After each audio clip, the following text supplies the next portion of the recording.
What actually moves the needle when it comes to revenue in marketing? Today's interview, you are going to love if you have ever asked that question.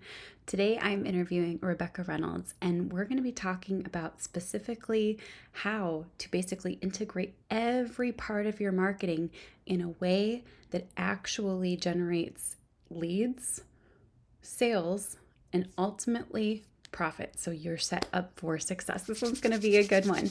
Rebecca has some amazing wins as she has helped her clients to grow from 200 followers to 180,000 followers on a TikTok in 6 months. She helped her client get a 500% increase in revenue in 2 months for a recreational sporting event. And she helped her client earn $100,000 in revenue in just one day from a Cyber Monday promotion. Let's dive on into this interview in just a second. Now, Rebecca's an amazing member of my mentorship program for freelancers, The Social Click, which you can learn more about beneath this video, above this video, or at rachelpeterson.com/podcast. Let's dive on in. Thank you so much for joining me, Rebecca. Yay, I'm so excited to be here. I was looking forward to this all week. I'm super excited too. So, one of my favorite things, and I'm nerding out because we get to talk a little bit about the whole picture of marketing today. Not just one aspect, not just social media, not just Facebook groups, but the marketing ecosystem. Can you explain that a little bit just in case anyone watching is like, what the heck is a marketing ecosystem? Yeah, so this is like the best part of my job is I am very much like I like tackling big projects and I like seeing the results at the end. I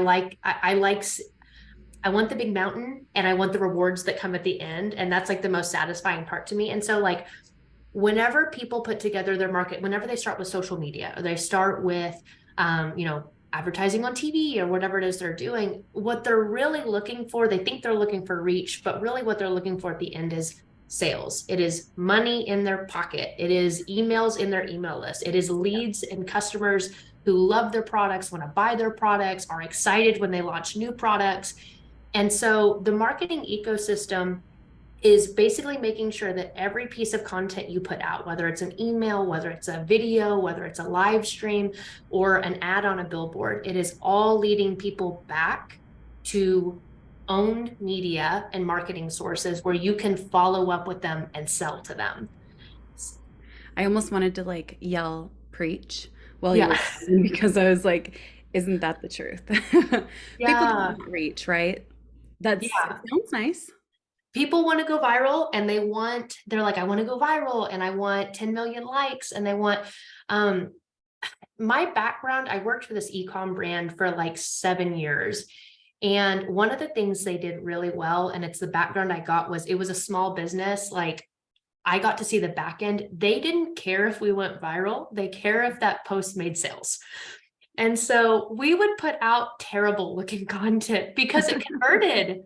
They were Yeah. like, we don't care how it looks. Like we care if it makes money. And so we would put out a post and we'd be like, oh, this looks bad.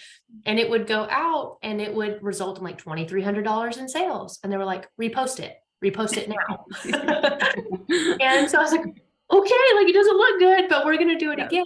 again. And so they were heavily like ROI driven. They were heavily sales driven, which gave us a lot of permission to try things and make mistakes Yeah. because a lot of people get really focused on like the branding and it looks pretty and it's aesthetic. The IG feeds. Yep.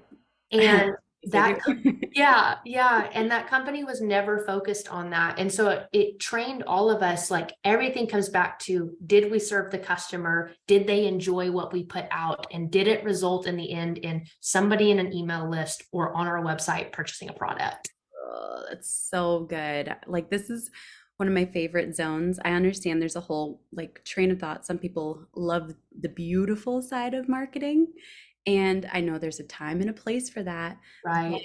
really and truly, I've noticed time and time again, like if there isn't an ROI, at some point marketing has to end or change or something has to happen. What do you think most business owners I'm gonna just go for it. What do you think most business owners get wrong when it comes to hiring, trying to solve that big mountain? Yeah. So I think what a lot of business owners do is they look for someone, it's going to kind of feed into what we just talked about. They look for Yep. someone who can make it look pretty. And Yes. I don't think business, and I'm not saying that's not important, like appearing, legit is valid, like social proofing and looking at a website, it looks like a sketchy, company. Yes, you don't want to do that. But I think a lot of companies focus a lot on how they look to everyone else. They focus so much on vanity metrics. They're like, I want to go viral. I want to have 300 likes on this within 30 minutes of posting. And they will delete content if they don't feel like it looks successful. Yep.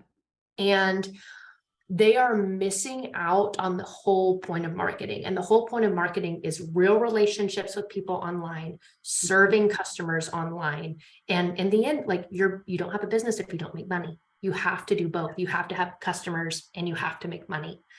And so I think a lot of people hire people, like they see, like I have a huge following on my TikTok.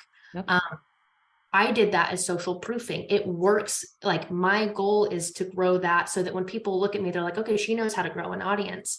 But the first thing I do when I talk to businesses is I'm like, okay, do you want a big audience or do you want to make money? Because they're not always the same thing. I love that. And Yeah. I'm just going to say yes, yes, yes. Yeah. I really agree. Yeah. And so I think that's what a lot of people get wrong is they focus on the vanity metrics. There's a time and a place for them. But it really is important to make sure that you can convert your offer online. It's less important that you get likes on your offer online. I feel like we're gonna need to like grab so many quotes from this because it is so good. Oh my gosh. Yeah, I'm passionate about it. It's like so exciting to me. It's like, yeah. Where do you see, and we've got a crazy kitten and we never know what she's gonna do on my lap, but what do you see when you dive into most businesses' marketing ecosystems? Where do you find most people have breaks? Like, is there one or a couple of common places that you notice it? Yeah. So one of the number one, and this floors me every time, but it's like good. So they have sales and Mhm. they have customers, they have money coming in, but they have no idea where they're coming from. Yes. And so I'm like, okay, are these people coming from Facebook ads? Are these people coming from referrals? And they're like, we don't know. And I'm like, okay, let's take a look at your best clients, your best customers, and figure out where we got them. Yes. And so it's like creating that like client avatar, who they are, what they want, what kind of price ranges are they looking and where are they hanging out? And so that's usually a huge break is they have had great sales because they have a great converting offer and they offer a great product, but they have no idea where their people are coming from. And how do you like you can't scale something if you can't track where it's coming from? Right. How do you repeat something you don't know how you did? Yes. Yeah. So good. That's so good. So that's a big one. When you jump into a company, what's usually the first thing that you do? First thing I do is ask what their revenue is, and make sure that they're making money. Yeah. Like I make sure they're bringing money in because I don't want to do anything that distracts from the things that are making money. Yep.